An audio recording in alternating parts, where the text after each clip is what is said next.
안녕하세요. 김태훈의 현명한 투자자 방송 시작하겠습니다. 오늘은 LB 인베스트먼트라는 회사에 대해 좀 알아보겠는데요.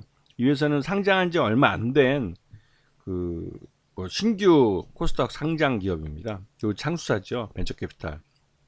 하지만 이 LB 인베스트먼트는 옛날에 LG 창투라고 해가지고 거의 창수사 1세대 업체입니다. 그리고 LG에서 창투업을 했고 가장 오래된 업체 중에 하나고 중대형 펀드를 많이 만들어 본 그 업체 중에 하나죠. 지금은 이제 LB라고 이제 반개 기업으로 이제 LG로부터 독립을 한 그런 회사입니다.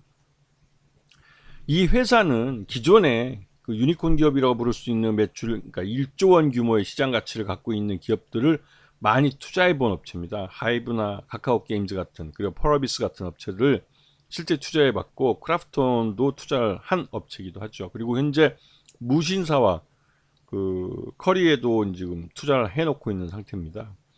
근데 이렇기 때문에 향후에도 이 무신사나 이런 업체가 상장을 하게 되면 또 상당한 시세 차익을 거둘 가능성이 큰 업체들이기도 하죠. 그리고 이 LB 인베스트먼트는 오래된 업력만큼이나 중대형 펀드들을 많이 만들어 봤고 운영을 해 봤습니다. 이게 이제 굉장히 중요한데요. 창투사들이 상장한 업체들이 많지만 이 업체들 안에 어떤 훌륭한 퍼포먼스를 낼 수 있는 능력을 갖고 있는 심사역들을 갖고 있느냐, 이게 창투사의 가치입니다. 이 말뜻은 그 창투사들이 과연 어떤 기업들에 투자를 해봤고 어떤 기업들을 상장을 시켜서 엑시트해 봤는지의 경험이 굉장히 중요한 거죠. 이 업체들은 LB 인베스트먼트는 뭐 하이브나 이런 업체들도 있고 카카오 게임 같은 업체들을 실제로 펀드를 만들어서 투자를 했고 향후에 이제 상장까지 시켜서 엑시트까지 해본 그런 경험이 있는 심사역들을 많이 데리고 있습니다. 이 말뜻은 앞으로도 이 LB 인베스트먼트는 중대형 펀드들을 계속 만들어 갈 것이고 또 그 만든 펀드를 제대로 정상적으로 잘 투자를 해서 수익을 만들어 갈 거라는 것을 약속해 주는 거죠. 그렇기 때문에 창수사는 어떤 심사역을 데리고 있는지를 잘 보셔야 되고 이 회사의 포트폴리오가 어떻게 되는지를 잘 보셔야 됩니다. 과거 레퍼런스가 좋으면 창수사는 미래에도 좋은 실적을 낼 가능성이 높습니다. 그래서 창수사를 고를 때는 이 회사가 어떤 포트폴리오를 해봤고 또 이러한 이 심사역들이 얼마큼 오랫동안 근무하고 있는지를 잘 보셔야 되는 거죠. 심사역들이 평균 근무 연한이 짧은 기업들은 대부분 회사 내부에 문제가 있는 겁니다. 운영에도 문제가 있고 그렇기 때문에 심사역들이 빨리빨리 떠나죠. 왜냐면 이 창수사의 심사역들은 굉장히 고급 인력들입니다. 똑똑하기도 하고 집안도 다 좋죠. 그러니까 굳이 뭐 문제가 많은 회사에 적을 두고 있을 필요가 없는 거죠. 네.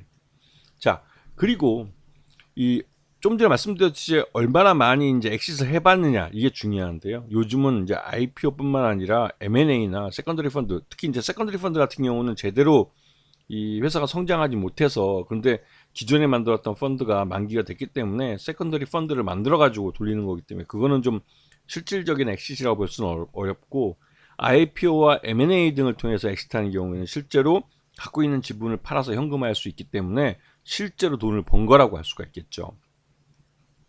그리고 현재 지금 올 반기 중에 갖고 있는 벤처 캐피탈 조합들과 PF를 볼 수 있는데요. PF 같은 경우 내년 2024년 4월 8일 날 만기가 됩니다. 근데 그 전까지 투자를 완료할 것이고요.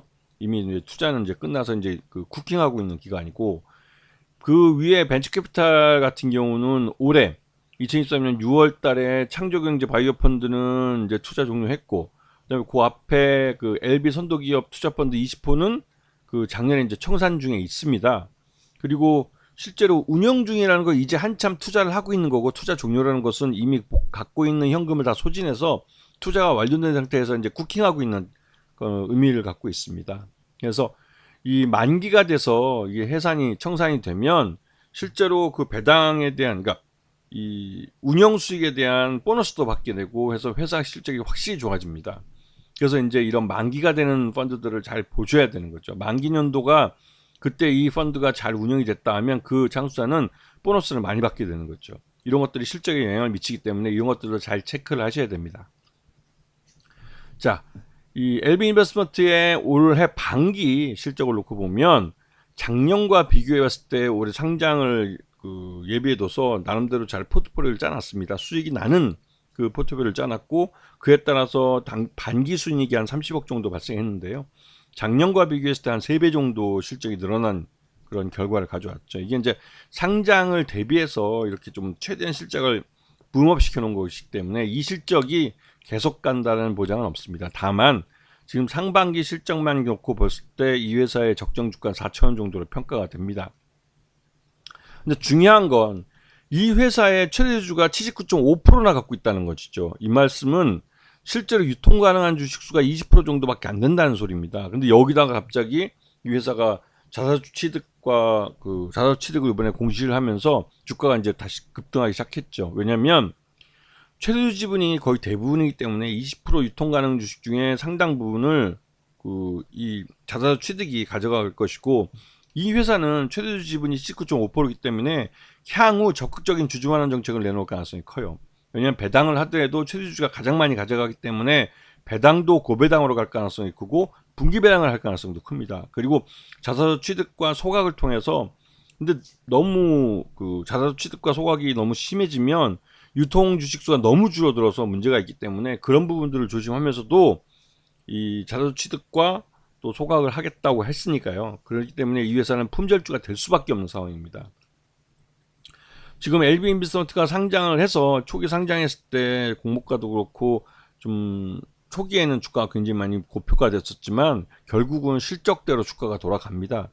결국은 실적 찾아왔고요. 그다음에 실적대로 주가가 평가받고 있는데 지금 올해 상반기까지 적정 주가를 봤을 때는 한 4,000원 정도 하지만 지금 자사주 취득 때문에 이러한 실적 플러스 자사주 취득이라는 이런 효과 때문에 주가가 오를 수밖에 없죠.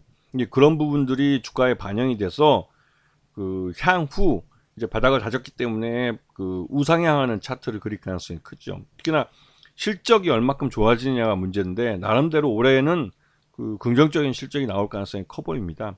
그런 측면에서 오히려 이제 적정 주가를 찾아가는 과정이라고 볼 수가 있는 거죠. 아시겠죠?